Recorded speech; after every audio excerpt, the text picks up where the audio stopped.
Welcome, and today we're going to talk about E3 2014 for the PlayStation. So let's get started. So first of all, let's start with what we do know will be announced at E3. They are going to talk about their VR headsets. They did announce it at the GDC this year and showcase the prototype of the Project Morpheus. So basically, they're going to talk about the VR headsets. They're going to talk about pricing, release date, and which games will be compatible with the headset. So which games will be compatible with the VR headsets? Probably Drive Club, since it's made by Evolution Studios, which made Motorstorm Apocalypse in 3D. So if any team will be working on VR headsets, most likely them. Also, Naughty Dog will be working with the VR headsets. They did an amazing job with the 3D with Uncharted 3.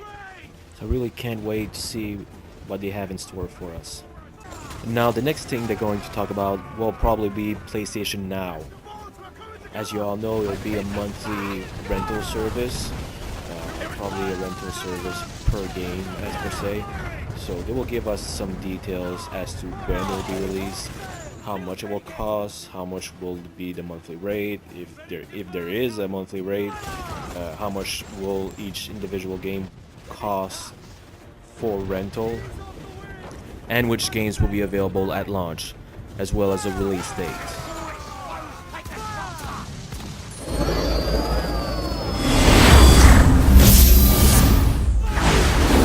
Now onto the games. So which games will be showcased at E3? Well, we know for sure that they're going to showcase Uncharted 4 and give us some new footage. It will have amazing visuals and will probably be released either late this year or summer of 2015.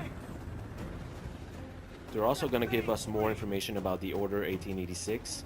Talk a lot about our heroes inside the game, like Sir Galahad, which is the expert, and Raphael, which is the rookie. But they've talked very little about the enemies inside the game. I'm pretty sure there's going to be some werewolf, judging by the latest trailer, as well as other kinds of supernatural beings. Guerrilla Games will be announcing a new IP this E3.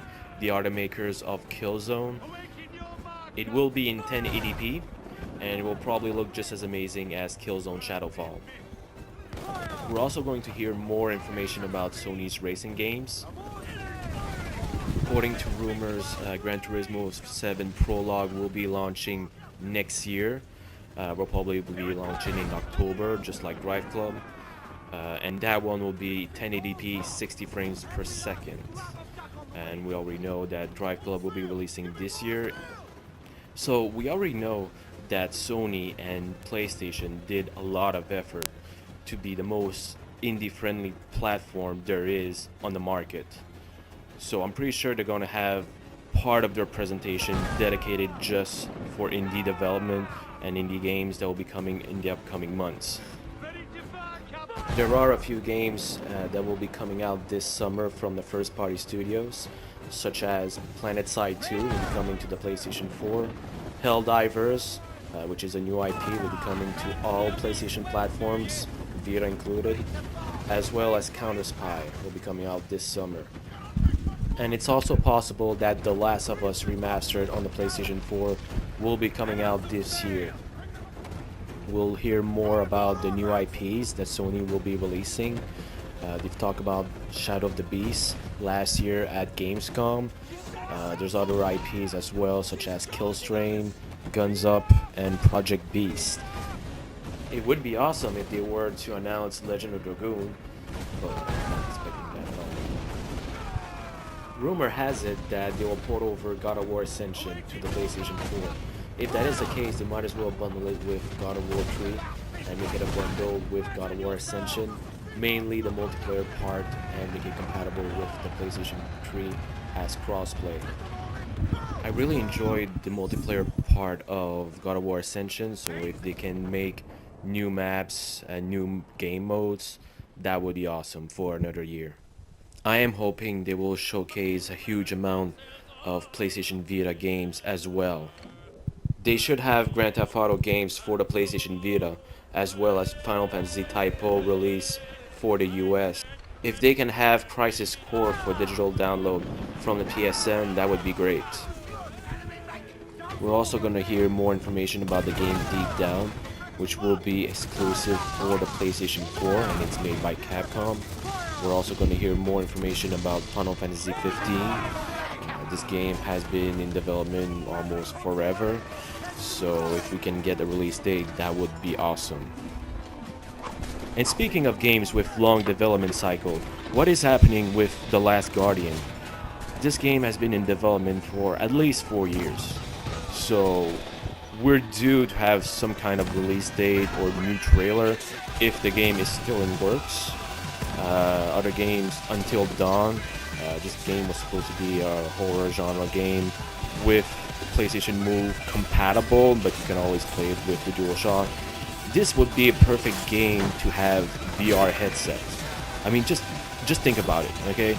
You are in a horror stage environment where you have to run for your life constantly. You have that VR headset just to immerse yourself even more than you previously would in any other game. That would be freaking amazing for a horror genre game.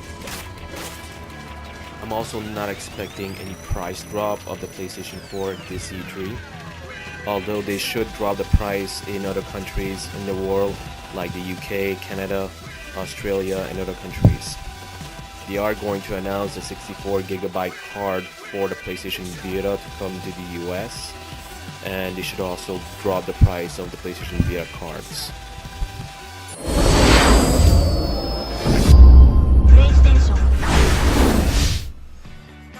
It's also possible they're going to talk about the cloud TV streaming service.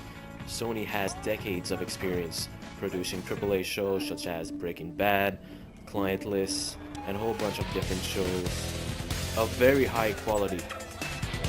So they will be able to produce shows and sell it directly to cable companies. On top of that, they'll be able to sell it directly to their clients with their cloud service, which is a win-win situation for Sony. They could also announce a release date for the PlayStation Vita TV. For just $100, you'll be able to play your PlayStation Vita games directly on the big screen TV. You're also going to be able to remote play your PS4 games on another TV inside your house. And it comes with an extra gig of storage.